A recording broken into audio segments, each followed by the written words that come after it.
Hey guys, today I have a book haul to share with you.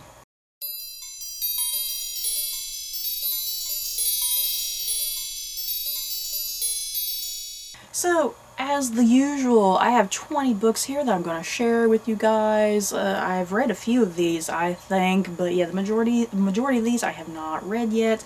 And yeah, a lot of this is from last year in 2020. I'm just really behind on my book hauls, you guys. I'm like severely behind, so I'm trying to catch up over the next couple months with these things. So you're probably going to see quite a few book hauls over the next couple months as I'm trying to catch up. So yeah, let's get going. Like I said, 20 books. I am just so thrilled and excited about a lot of these. And there's some pretty absurd books in this pile. Yeah, guys, some of these have some really zany, wacky plot synopsises and whatnot, and it's like, man, I'm loving it. People are like really getting creative lately, I feel like. So first up, I have To Sleep in a Sea of Stars by Christopher Paolini. Now, I primarily got this book, you guys, because of Christopher Paolini's name on the cover. That's really what sold me more than anything. I have previously enjoyed Christopher Paolini's Inheritance Cycle series. I adore those books. I tell you what, I'm waiting for Disney Plus to do a reboot of Aragon and, like, you know, do the Inheritance Cycle as like a TV series. So yeah, hopefully that happens. But yeah, Christopher Paolini. Yeah, his last series of books was The Inheritance Cycle, and that was a pretty long time ago. So yeah, he finally has released another book, which is pretty exciting. I think a lot of us are curious, does he still have it? You know, was The Inheritance Cycle just a fluke, or does he have it? Is he still a good writer?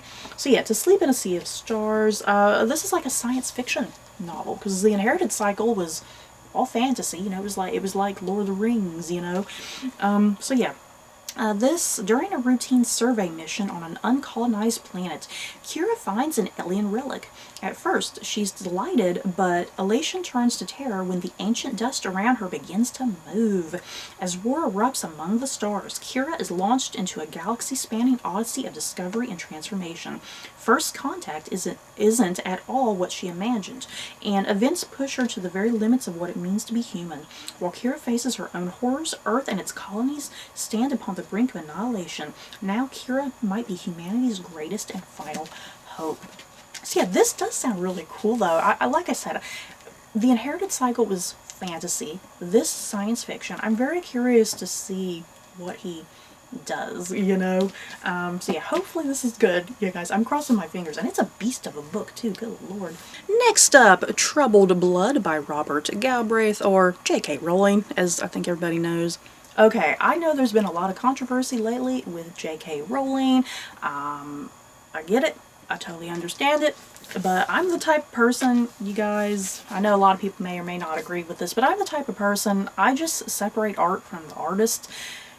I don't really give a damn what someone does in their private life. I don't really, you know, that's their business, ain't my business. I separate the art and the artist, and I just try to enjoy things as they are, you know, while still acknowledging, hey, someone said some things they shouldn't have, you know. But yeah, that's really up to people, how, whatever, you know, you do you. But yeah, this is the latest book in J.K. Rowling's Cormoran Strike series. I actually haven't even started these books yet, you guys.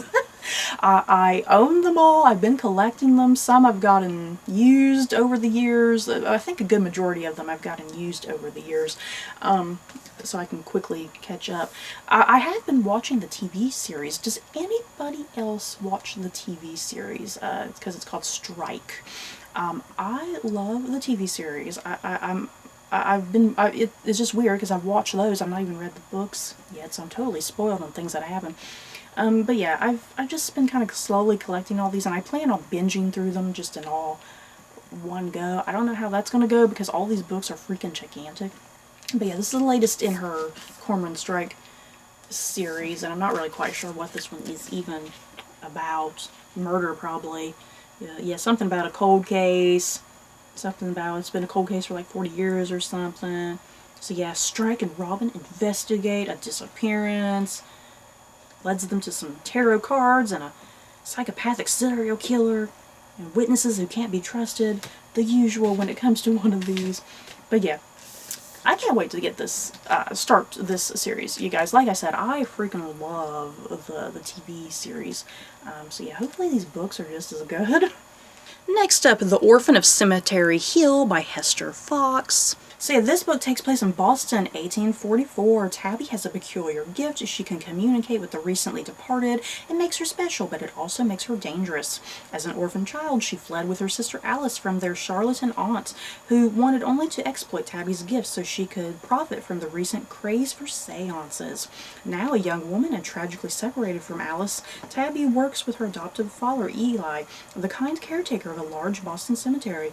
When a series of macabre grave robberies begins to plague the city, Tabby is ensnared in a deadly plot by the perpetrators, known only as the Resurrection Men.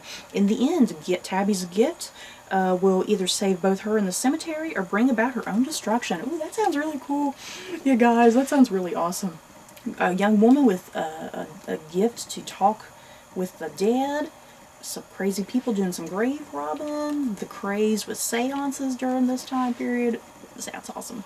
A Most English Princess by Claire McHugh. So yeah, really, all you gotta know about this novel, because I don't need to sit here and read this entire plot synopsis here. This is about the daughter of Queen Victoria, and her name was Victoria as well. And so yeah, to the world she was Princess Victoria, daughter of a queen, wife of an emperor, and mother of Kaiser Wilhelm. So yeah, that's kind of really all you need to know about this book. It's just about the daughter of Queen Victoria, and that sounds pretty cool, because I've read a lot of books about Queen Victoria, or yeah, books set during the Victorian time period, but yeah, I've not really read anything focused on, you know, any of the children of Queen Victoria. So yeah, this should be pretty cool, you guys. I'm really excited about this one. I got the latest by Gregory Maguire, and this is Wild Winter Swan. Such a really great cover. So yeah, what's this one about? Because he always kind of does some sort of thing with like a fairy tale retelling, you know, twisting it in his own way. It says it's like a retelling of Hans Christian Andersen's The Wild Swans. I've seriously never even heard of that story. So yeah, I'm not sure, you know, I'm not sure kind of what the original story is about at all. I might have to look and see what the original story is about, so that way when I'm reading this and it makes sense to me. But yeah, Laura lives on the Upper East Side of Manhattan in an aging brownstone with her old world grandparents. But the arrangement may be temporary. Laura is on the verge of being sent to a boarding school in Montreal in the new year after being expelled from school for behavior unbecoming of a young lady. Constantly in her own head, telling herself stories about the events surrounding her to divert herself from the miseries of her own life, Laura truly finds herself inside a fairy tale when a handsome boy with a swan wing in place of a left arm lands on her roof. She tries to find a way to get the boy home while keeping him hidden from her grandparents as they work to secure an investor in their struggling family store. But the task is too difficult to accomplish by herself, and Laura must forge unlikely allies in her quest to keep the storybook character from overturning her life in all the wrong ways. Oh, that sounds kind of cute. So yeah, this young woman is going to meet like this boy who I guess is fallen from the sky or something, and he has like a regular arm but then like a wing arm. That sounds kind of interesting. I'm curious what that's all about. Next up, The Invisible Life of Addie LaRue by V.E. Schwab. Is it Addie LaRue or Addie LaRue or LaRue? I'm not sure if I'm pronouncing it right. But yeah, this book, oh my god, you guys. I wish I had gotten around to this book last year, but I never did. I'm so disappointed that I never got around to it last year. Hopefully maybe I can try to read it sometime this year. But yeah. France in 1714. In a moment of desperation, a young woman named Adeline meets a dangerous stranger and makes a terrible mistake. As she realizes the limitations of her Faustian bargain, being able to live forever without being able to be remembered by anyone she sees, Addie chooses to flee her small village as everything she once held dear is torn away. But there are still dreams to be had and a life to be lived, and she is determined to find excitement and satisfaction in the wide, beckoning world, even as she will be doomed to be alone forever. Or not quite alone, as every year on her birthday, the alluring Luke comes to visit, checking to see if she's ready to give up her soul. Their darkly thrilling game stretches through the ages, seeing Addie witness history and fight to regain herself as she crosses oceans and tries on various lives. It will be 300 years before she stumbles into a hidden bookstore and discovers someone who can remember her name, and suddenly everything changes again. Ah, this sounds so good, you guys. Like I said, I'm so disappointed I never got around to it last year. Next up, Fire Cannot Kill a Dragon by James Hibbard. Okay, I definitely need to get around to this book sooner rather than later, because I feel like it's one of those types of books you need to kind of read now in the moment before, you know, before like before, you know, the popularity of Game of Thrones like totally dies down, you know what I mean? Like, I still need that fresh in my head, if that makes sense. But yeah, what this is about, this is a nonfiction book. To anybody who doesn't know, James Hibbard, the writer, he is a writer for the magazine Entertainment Weekly, and so he always got early access to things going on in regards to Game of Thrones. He would go to set, he would see stuff going down on set, you know, like when they would be filming some big pivotal moments and scenes. Of course, he wouldn't be allowed to talk about those things, but he would be there on set watching the actors do their thing, watching directors do their thing. He would be there interviewing the directors and writers and the actors and whatnot. And yeah, he would then, you know, publish his article in whatever issue of Entertainment Weekly and whatnot. So yeah, this is him, you know, kind of talking about his experiences that he had while being on the set, talking with actors and writers and directors on Game of Thrones. Yeah, and in this book, he gets to interview some more people about stuff and whatnot. So yeah, that's kind of all this book really is. It's just, I think, him talking about a lot of his experiences and continuing to get to interview a lot of these people. Yeah, kind of sharing, you know, sharing a lot of behind the scenes stuff. And yeah, I've seen like snippets from this book, and there has been a lot of really interesting things revealed, which is like, oh, okay. So yeah, anyone who knows me, I am a huge diehard fan of Game of Thrones. It is my favorite show of all time.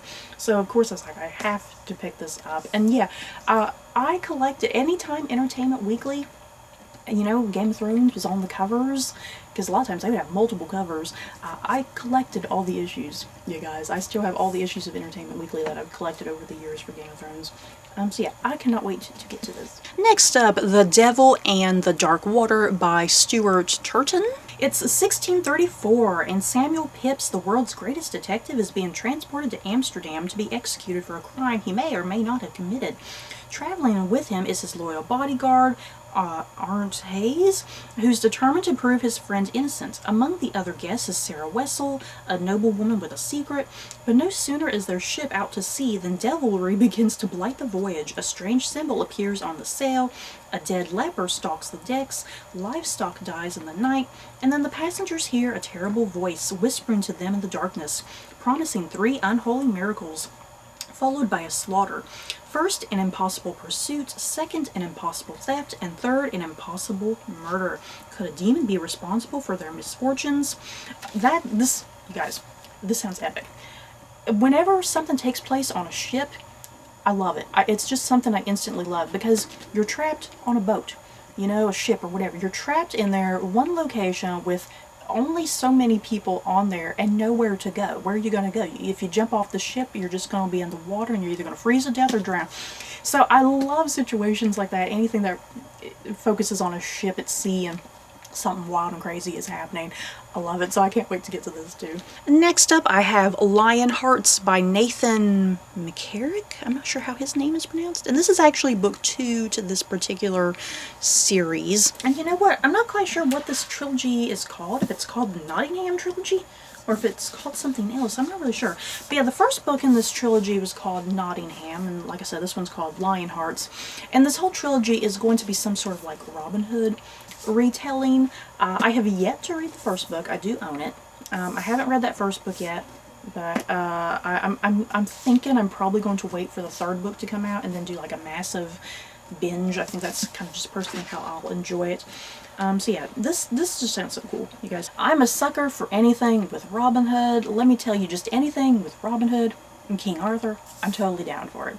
Okay, next up I have The World of Sanditon, and is this written by somebody, Sarah Sheridan, with a foreword by Andrew Davies, who I think is like the creator of Sanditon. So yeah, I found this at Barnes & Noble. It just has some really great like photos and stuff.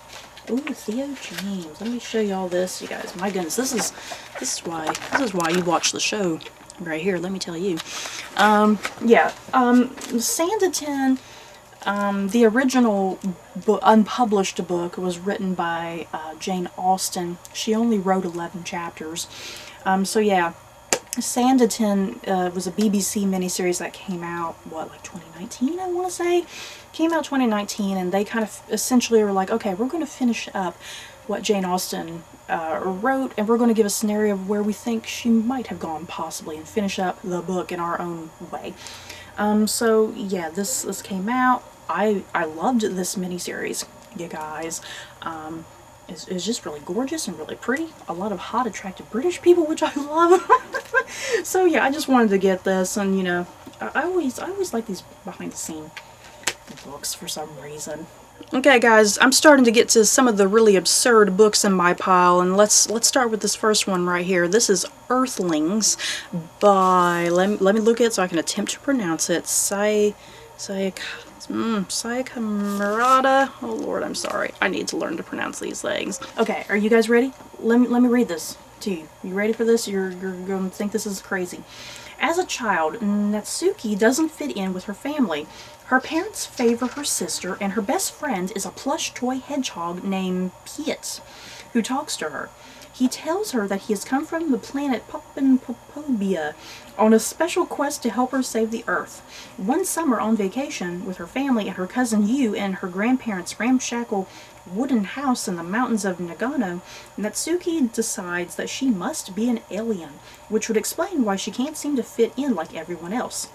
Later, as a grown woman living a quiet life with her asexual husband, Natsuki is still pursued by dark shadows from her childhood and decides to flee the baby factory of society for good, searching for answers about the vast and frightening mysteries of the universe. Answers only Natsuki has the power to uncover. This whole book, it just sounds so bizarre, but kind of cute at the same time. You know, a young woman just not fitting in. Her only friend is like a hedgehog, you guys. It is just too much. I love it, and I love this cover. And here's another bizarre book I'm about to share with you guys. The Constant Rabbit by Jasper Fforde. Okay, wait for it, guys. This one's pretty insane, too. England 2022. There are 1.2 million human-sized rabbits living in the UK. That alone got me. They wear clothes and can walk, talk, and drive cars, the result of an inexplicable, spontaneous anthropomorphizing event 55 years earlier.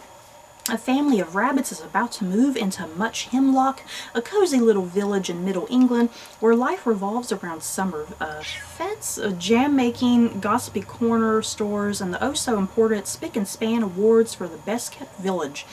No sooner have the rabbits arrived than the villagers decide they must depart, citing their propensity to burrow and breed and their shameless levels of veganism.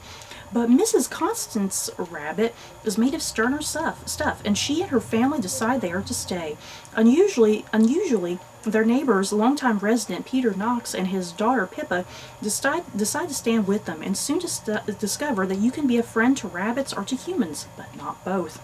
With a blossoming romance, acute cultural differences, and forced rehoming to Omega Warren and Wells, and the full power of the ruling United Kingdom anti-rabbit party against them, Peter and Pippa are about to question everything they had ever thought about their friends, their nation, and their species.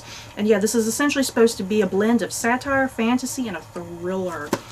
This book, you guys, it sounds so bizarre, but it's like, I get what Jasper Fforde is doing. Like I said, he's blending like satire and like a thriller and fantasy in here. It's like he's doing his own take of, you know, kind of commenting on modern day society, I think, with how we treat people, you know, how we treat the other, and he's just using rabbits to do it. So I really like the concept of this book. It's so bizarre, but I think it's going to be really interesting and thought-provoking. Next up, Plain Bad Heroines by Emily Danforth. Okay, this one sounded so good, you guys. Our story begins in 1902 at the Brookhanks School for Girls.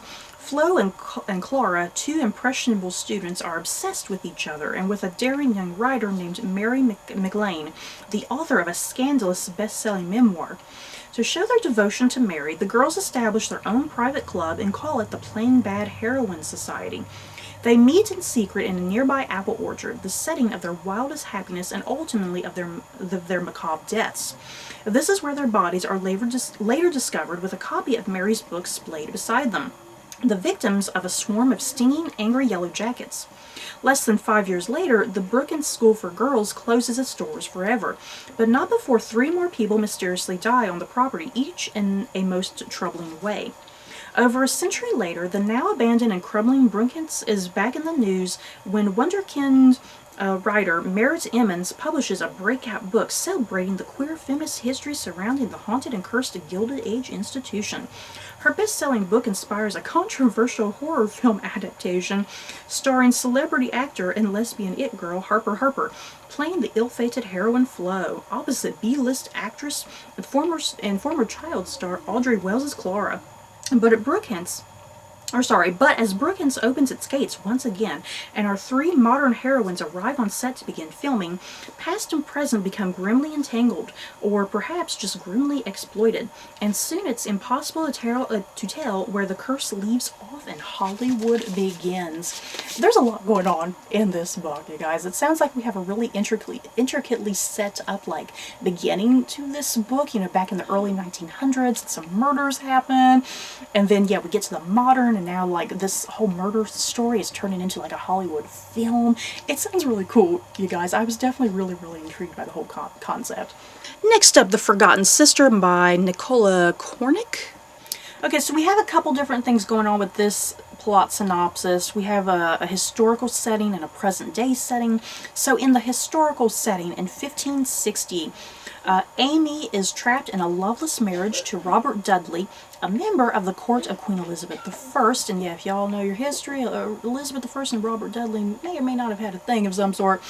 Surrounded by enemies and with nowhere left to turn, Amy hatches a desperate scheme to escape, one with devastating consequences that will echo through the centuries. So then in the present day, when Lizzie Kingdom is forced to withdraw from the public eye in a blaze of scandal, it seems her life is over, but she's about to encounter a young man, Johnny, whose fate will interlace with hers in the most unexpected of ways. For Johnny is certain that Lizzie is linked to a terrible secret dating back to Tudor times. If Lizzie is brave enough to go in search of the truth, then what she discovers will change the course of their lives forever.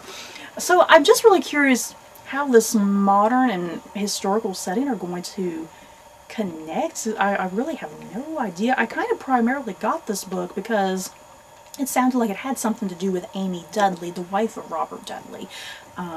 Because, yeah, Robert Dudley at one point, some historical knowledge here, Robert Dudley at one point was kind of accused of murdering his wife, like pushing her down some stairs, you know, in an attempt to try and, like, get to Elizabeth and see if he can possibly marry Elizabeth, you know. So yeah, that's what primarily intrigued me, because I love that story of Amy and Robert Dudley and Elizabeth I and whatnot. So yeah, how is this present day? I'm just really curious how this present day is going to kind of wind its way in there and how it all connects, you know. Next up, 5 Total Strangers by Natalie Richards. Okay, this sounds really cool, you guys. Let's see. Mira needs to get home for the holidays badly, but when an incoming blizzard results in a canceled connection, it looks like Mira might get stuck at the Philadelphia airport indefinitely. And then Harper, Mira's glamorous seatmate from her initial flight, comes to the rescue. Harper and her 3 friends are renting a car and they can drop Mira off on the way home. But as their trip begins, Mira discovers her fellow travelers aren't friends like she thought. They're total strangers, and every one of them seems to be hiding something dangerous. Soon, Mira is in a panic. The roads have gone from slippery to terrifying. People's belongings are mysteriously disappearing, someone in the car is clearly lying, and Mira begins to suspect that one of them is sabotaging the trip. If she wants to make it home alive, she'll need to uncover the truth about these strangers before this nightmare drive turns fatal. So my question, does this entire book take place in the car? You know, does it entirely take place in the car, or like kind of outside of the car? Maybe they stop at a hotel or a gas station or something. I'm just really curious how this book kind of is, if it's straight out of the car, because that should be interesting. Next up, I have a Disney book here, and this comes from the world of Frozen 2, and this is called Dangerous Secrets by Mari Mancusi. And yeah, here on the cover, underneath all this, it says the story of Iduna and Agnar, who are the parents of Anna and Elsa from Frozen. And yeah, I think this is just supposed to be like a little backstory for their parents. That's kind of all it sounds like. Maybe how maybe how the two of them met and fell in love and whatnot, you know, like pre-Anna and Elsa, obviously. So that sounds sweet and adorable. I can't wait to get to this. Because, yeah, in Frozen 2, a lot of stuff in regards to Anna and Elsa's parents, it becomes a big deal, and some stuff is revealed about their parents. So, yeah, this should be like a nice little filler bit in between movies. Next up, I have Rebel Rose by Emma Therault. I'm not sure if that's pronounced correctly. And this is book 1 in the Queen's Council series, you guys. And wait till I read you the synopsis of this, because I'm pretty excited for this, like ridiculously so. So it's 1789, and France is on the brink of revolution. Belle, yes, Belle from Beauty and the Beast, you guys, has broken the Enchantress's curse, restoring the Beast to his human form and bringing life back to their castle in the Principality of Avion. But in Paris, the fires of change are burning, and it's only a matter of time before the rebellion arrives on their doorstep. Not so very long ago, Belle dreamed of leaving her provincial home for a life of adventure. Now she finds herself living in a lush palace, torn between her past as a commoner and her future as royalty. While Belle grapples with her newfound position, there are those who would do anything to keep her from power. When she stumbles across a magic mirror that holds a dire warning, Belle wants nothing more than to ignore the mysterious voice calling to her to accept a crown she never desired. But violent factions of the revolution may already be lurking within her own castle, and doing nothing would endanger everything she holds dear. With the fate of her country, her love, and her life at stake, Belle must decide if she is ready to embrace her own strength and the magic that ties her to so many female rulers before her to become the queen she is meant to be. Yes. You guys, yes. The big thing about this new series coming out from Disney, the Queen's Council series, like I said, it's going to be taking all of your favorite Disney princesses, I'm assuming, and kind of like what happens after, it sounds like, and really putting the women in like a bit more of a historical context. Because, yeah, Belle, Beauty and the Beast, it obviously took place in France, but you never kind of got any historical backdrop other than, hey, it takes place in France, you know? And yeah, this book is putting the story like more firmly in a historical setting and giving you a date, and hey, the French Revolution is going on, and this is what Belle's life is like after the events of the cartoon. And yes, she's struggling, you know, with kind of her identity, you know, is she a commoner, is she a queen, you know? So I freaking love the idea of this series, yeah, guys. And yes, starting with Belle from Beauty and the Beast, she's my favorite Disney princess, so I was like, yes, hell yes, give this to me. Next up, I have Clan Lands by Sam Heughan and Graham McTavish. This is a book that I have already read and reviewed, and this is just a nice little complimentary book that goes with the Men in Kilts TV series. And yeah, I really liked this book, you guys. It was witty, it was funny, I loved the bantering between these two gentlemen, and yeah, I love the Outlander TV series, which is what they come from. And yeah, it's just Sam Heughan and Graham McTavish, like I said, two actors from the Outlander TV series. They're just traveling together, they're going, you know, witnessing, you know, talking about, you know, Scottish history and culture and music and food. It's just a great trip around Scotland and learning more about Scotland and learning more about themselves. And I loved this book. It was so good. And I definitely recommend checking out Men in Kilts because it's hilarious. Next up, I have The Eyes of the Queen by Oliver Clements, and this obviously looks like historical fiction if you can't tell. So, after centuries locked in an endless cycle of poverty, persecution, and barbarity, Europe has finally emerged into the Age of Enlightenment. Scientists, philosophers, scholars, and poets alike believe this to be a new era of reason and hope for all, but the forces of darkness haven't completely dissipated as certain heads of state hunt and butcher any who dare to defy their ironclad Catholic orthodoxy. England must fight the black shadow that threatens this new age. Although the brilliant young Queen Elizabeth I may be brave and headstrong, she knows she cannot win this war simply by force of arms. After her armies have been slashed in half and her treasury is on its knees, Elizabeth needs a new kind of weapon forged to fight a new kind of war, a war in which stealth and secrecy, not bloodshed, are the means. In this tense situation, Her Majesty's Secret Service is born, with the charismatic John Dee in its ranks. A scholar, a soldier, and an alchemist, Dee is loyal only to the truth and to his queen, and for her, the woman he is forbidden from loving, he is prepared to risk his life. So yeah, sounds epic, you guys. Elizabethan era, focusing on John Dee, it sounds like, and like the creation of like the Queen's Secret Service or whatever, like MI5, MI6, something like that, you know. I'm not sure if that's like totally historically accurate, you know. I guess it's like the early version of that.